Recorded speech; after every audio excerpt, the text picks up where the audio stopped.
The state of Kuwait celebrates on Tuesday the 59th National Day, which coincides with the 14th anniversary of His Highness the Emir Sheikh Subah Al Ahmed Al Jaber Al Subah Assumption of office as the ruler of Kuwait amid celebrations of patriotism and loyalty. His Highness the Emir received Tuesday congratulatory cables marking the 59th National Day and 29th anniversary of Liberation Day from His Highness the Crown Prince Sheikh Nawaf Al Ahmed Al Jaber Al Subah.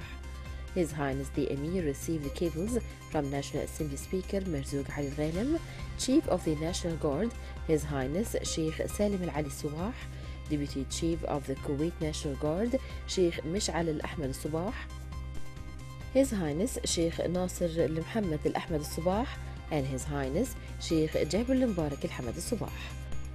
They expressed loyalty to the beloved homeland, praying to Allah Almighty to protect and preserve Kuwait under the wise leadership, whom they wished and prayed for long-lasting health and prosperity. A ceasefire brokered by Egypt and the United Nations took hold on the Israel-Gaza border on Tuesday after 2 days of fighting between Israel and the Palestinian Islamic Jihad group. Islamic Jihad had fired 80 rockets towards Israeli communities along the Gaza border since Sunday, an Israeli military spokeswoman said, while Israel attacked sites in Gaza and Syria that killed 3 members of the group. No casualties were reported on the Israeli side of the frontier, and many of the rockets were intercepted by Israel's Iron Dome missile system.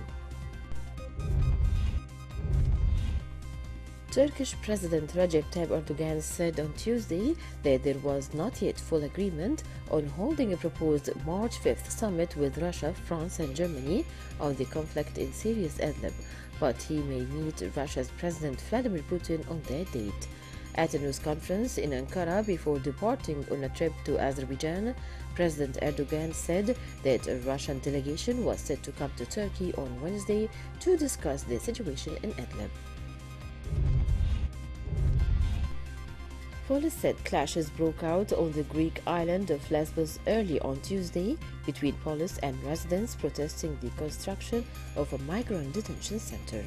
Witnesses said about 500 people attempted to block the unloading of heavy machinery accompanied by police reinforcements at a port ahead of the construction of the Aegean island. Clashes on the streets followed, with residents then attempting to block access to the construction site. The site on Lesbos will be a closed camp that tightly controls access and will replace a current open access camp at Moria, which is a sprawling facility built for less than 3,000 people that is now accommodating more than 18,000 asylum seekers. The new coronavirus has peaked in China but could still grow into epidemic, the World Health Organization has warned, as infections mushroom in other countries. Financial markets have gone into a tailspin after grim news of deaths and outbreaks in the Middle East, Europe and Asia, even as the Chinese epicenter appeared to be calming, with the death toll at its lowest for 3 weeks. But the situation is worsening in other countries, with more than 2,000 cases and 30 deaths reported abroad, prompting a raft of restrictions on travelers from infected nations. Italy was due Tuesday to host a summit of health ministers from neighboring countries to discuss a coordinated response to the coronavirus outbreak in northern Italy. Talks will involve health ministers from Austria, France, Slovenia, Switzerland, as well as from Germany and Croatia, the Italian health ministry said in a statement. The German health minister Jens Spahn said on Monday that the virus is not stopped by land borders. Asked whether it would be possible to close off entire cities or towns, as Italy has done in the northern Lombardy and Veneto regions, he said that this was a theoretical option but not necessary at this stage. The region's health authorities said Tuesday an Italian man has tested positive for coronavirus in Tenerife in the Canary Islands. Spanish media reported that the man was an Italian doctor on holiday in Spain. The Canary Islands health authorities said in a statement the man is currently being kept in isolation and his test results will be sent to Madrid for a second analysis as per Spain's protocol in suspected coronavirus cases. South Korean health authorities said Tuesday they aim to test more than 200,000 members of a church at the center of a surge of new coronavirus cases that has taken the country's tally to 893. South Korea's fast-spreading outbreak has fueled fears that the coronavirus, which is thought to have begun in the central Chinese city of Wuhan in December, is developing into a pandemic. About 68% of South Korea's cases have been linked to the Shinjun Church of Jesus, which the first case was reported in a 61-year-old woman, but it's not known how she became infected. The Korea's Centers for Disease Control and Prevention said the 16 new cases reported Tuesday, 16 were in the southeastern city of Daegu, where the church is located, and 33 from nearby North Jinusang province. In Malaysia on Tuesday, several members of parliament are expected to have an audience with the young Di Pertuan Agong Al-Sultan Abdullah Riyaduddin Al-Mustafa Bilal Shah at Istana Negara.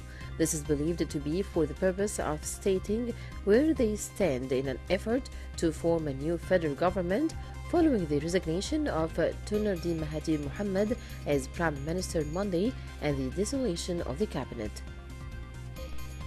Al-Sultan Abdullah cancelled the appointments of all ministers on the advice of the Prime Minister in accordance with Article 43 and 5 of the Federal Constitution. The King also appointed Dr. Mahathir as interim PM pending the appointment of a new Prime Minister. The Prime Minister of East Timor has sent a letter of resignation to the president, he said on Tuesday, as the tiny Southeast Asian nation faces new political instability after the collapse of a coalition supporting him in parliament. Prime Minister Tu Matan Ruak said he was prepared to stay in office until the resignation was accepted to guarantee government activities in the country. Premier Ruak has only served since June 2018 following the collapse of the two previous governments. He said he was prepared to stay in office until the resignation was accepted to guarantee government activities in the country.